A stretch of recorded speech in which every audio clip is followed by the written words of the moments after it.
જય દ્વારકાધીશ ને જય શ્રી રામ બધા ભાઈઓને। તો તમે બધા મજામાં જશો। આજ આપણે ટ્રેક્ટર પેડા કાયમની વેરે અહીંયા જ આવી ગયા। આમાં અર્જુનમાં આપણે કેટલા દિવસથી આ ડબ્બો જોડાવ્યો અર્જુનમાં સોનાલિકામાં, પણ હવે અમે એવું છે કે મૂકવા જવાનું વેત નથી આવતો। રાજકોટ જવાના હે મૂકવા, આમાં રિટર્ન કાંધું ફિટ કરવાના પણ મૂકવા જવાનું વેત જ નથી આવતો। તો કેદી વેત આવે એ ઉપર રહ્યા ને મૂકવા જવાનો। આમાં જો કલર બલર બાકી ઉખડી ગયો। આ આપણો પહેલો ડબ્બો હોય, ત્રીજી વાર લીધો તો એ ને આ પરવા લીધો એ આ પડ્યો સોનાલિકા। આમાં રિટર્ન કાંધું ફિટ કરવાનું હોય। અટાણે આપણે આમાં રિટર્ન કાંધું નથી, અટાણે કાંધું એમને બાકી થઈ જાય એટલે અહીંયા વરમ આવી જાય એની મદદથી રિટર્ન થઈ જાય કાંધું। બાકી આમાં આપણે ઉપર મગફળીમાં ઉપર જો આ પાઇપું દેખાય એ આપણે હાથે વરમ બનાવવા છે કે આ દાંડિયાથી આવી રીતના આમ લોક થઈ જાય અહીંયા, પછી આપણે કાઢવું હોય તો આને આમ કરીને આમ કરી નાખવાનું। બાકી કાંધું છે એ કાંધું આપણે ખાલી કરવું હોય તો આને આમ કરીને ખાલી કરવું પડે ખેંચીને લીવરને, એટલે એ આપણે કરાવવાનું હોય ઓટોમેટિક। આજે ફેર મગફળીની સિઝન આવી હોય। બાકી આ છે ભૂકારનો દંડીકો, આ વરમનો ને આ મગફળીની ટાંકી એ આ બાજુ ખાલી થઈ ગઈ મગફળીની ટાંકી। બાકી આ પ્રમુખમાનનું થ્રેશર છે, અહીંયા છે સોનાલિકા ને આ પ્રમુખમાન બીજું। આમાં પણ આપણે ઈ જ કરવાનું છે રિટર્ન કાંધું। આમાં વરમ તો ફિટ જ છે। બાકી અહીંયા વિશ્વકર્મામાં પણ ઓઇલ મરાઈ ગયા, 3માં મરાઈ ગયા, બાકી બધામાં હજી બાકી છે। 6 થ્રેશરમાં હજી બાકી છે, 3માં મરાઈ ગયું ઓઇલ। બાકી અહીંયા જો અર્જુન પડ્યું, એમાં ટોલી જોડે છે, પાણા ભરેલ છે। આપણે ગોડાઉનમાં લેવલ કર્યું હતું તે પાણા નીકળ્યા હતા એ ભરેલ છે। એ ટોલી હજી ઉલરે એમ નથી, કારણ કે એનો જેક આપણે અહીંયા કાઢીને રાખી દીધો। અમે જેકમાંથી ઓઇલ લીકેજ થાય રાખે, ટોલી ઉલરે એટલી વારે પણ ઓઇલ નહોતું રહેતું, એ માટે અટાણ કાઢ્યો અને ખોઈલો હમો કરવો જોઈએ, એ પછી ઉલરે ને ખાલી થાય ટોલી। કે અહીં કટરનું તેલનું બકેટ પડ્યું, બાકી આપણે કટરને ને ઘઉંનું બકેટ જો અહીં પડ્યું હતું ને કટર અહીં પડ્યું હતું, એ બેને આપણે ગોડાઉન બની ગયું ત્યાં રાખી દીધું।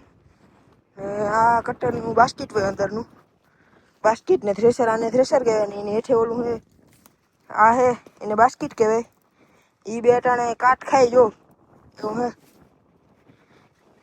બાકી આ હે આપણે માંડવી જોઈ લ્યો। બાકી વિશ્વકર્મા ને ન્યુઓલેન્ટ ને પાવરટેક ને એ બધા અહીંયા પડ્યા એવું હે। બાકી જો આ માંડવી તમને દેખાડી દઉં, કેવીક માંડવી એ કોમેન્ટ કરી નાખજો।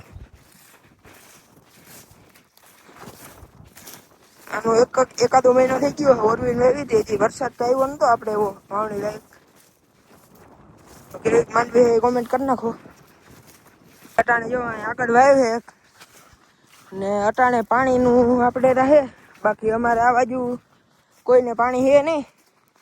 માંડવ્યું બધાને પાટલા ભૂટકી ગયા, આપણે આ 18ની જારીની વાવલ છે એટલે જ્યાંમાં તને ભૂટક્યા, એક બીજી એમાં ભૂટકી ગયા। બાકી ઘણા એને ઓલી મોટી જારીના વાવલ હોય એને પણ ભૂટકી ગયા પાટલા, એને પાટલા ભૂટકી ગયા પણ પાણી નથી। જો અટાણે આપણા વાવમાં મોટર ચાલુ છે, જો અટાણે પાણી બોરનું ઉપડી ગયું, એટલે જો આવું ધીરું ધીરું આવે, કંઈક ફૂલ આવે ને કંઈક ધીરું આવે।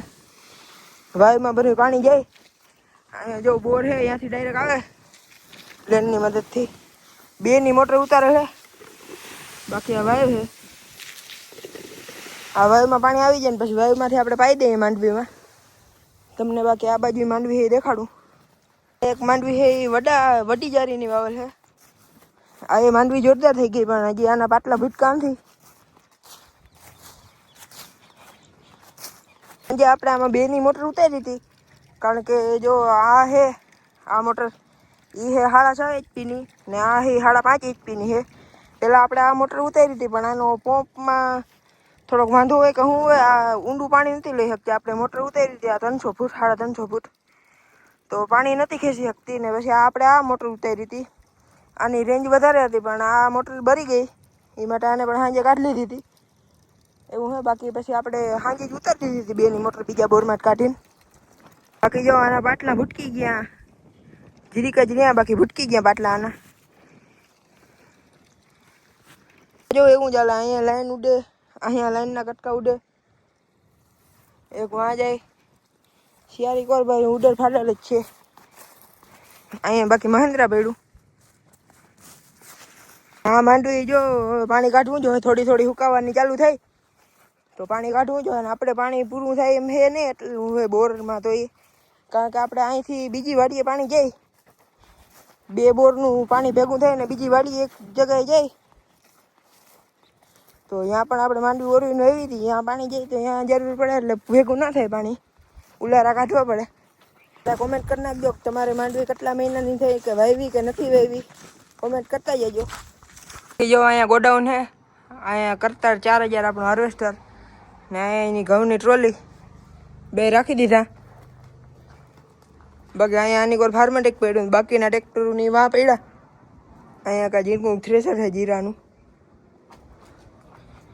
બાકી અહીંયા હજી ઢોર બાંધ્યા હતા એવું હે. આપણે એક વિડીયો મૂક્યો હતો, એમાં ઘણા બધા ભાઈઓના મેસેજો આવતા હતા કે ઓલું આપણે પાણીનું ફિલ્ટર લીધું હતું એ કેવું સક્સેસ છે. તો એનો વિડીયો આપણી આઈડીમાં મૂકેલ જ છે, ઇન્સ્ટાગ્રામમાં અને યુટ્યુબમાં બેમાં. તો જેની જોયો ના હોય જોતા આવજો. એ વિડીયોમાં આપણે બધી ડિટેલ આપી દીધી એની, અને એની પ્રાઇસ રહે 80,000, 40,000થી ચાલુ થાય ને 80-85,000 સુધીનો આવે. તો જો હવે ફૂલ પાણી આવવા માંડ્યું, કારણ કે ત્યાં પાવર ઘટતો હતો થોડોક, તો બીજા જો આ 2 નવા ડટા લઈ આવ્યા હતા એ ચડાવી દીધા, નકર આ 2 હતા. તો હવે ફૂલ પાવર આવે અટાણે ને પાણી એ ફૂલ આવે તો ચડાવી દે કટકામાં, એટલે સીધું વાયુમાં વીવી જાય. તો અત્યારે માંથી નળી ચડાવી દીધી એટલે લેનમાં પાણી આવવા માંડ્યું. ને આમાં આપણે આગળ દાંડવું ફિટ કર્યું, કારણ કે લેનનો કટકો થોડોક ટૂંકો પડતો હતો એટલે સીધું વાયુમાં પાણી વીવી જાય. ને આ વાયુ સવાર સુધી હાલવા દઉં એટલે ભરાઈ જાય, પછી આપણે એમાંથી ખેતરમાં પાણી કાઢી લઉં. તો આ સાથે જ આજનો આ વ્લોગ અહીં જ પૂરો કરીએ. મળીએ બીજા વ્લોગમાં. જય દ્વારકાધીશ ને જય શ્રી રામ.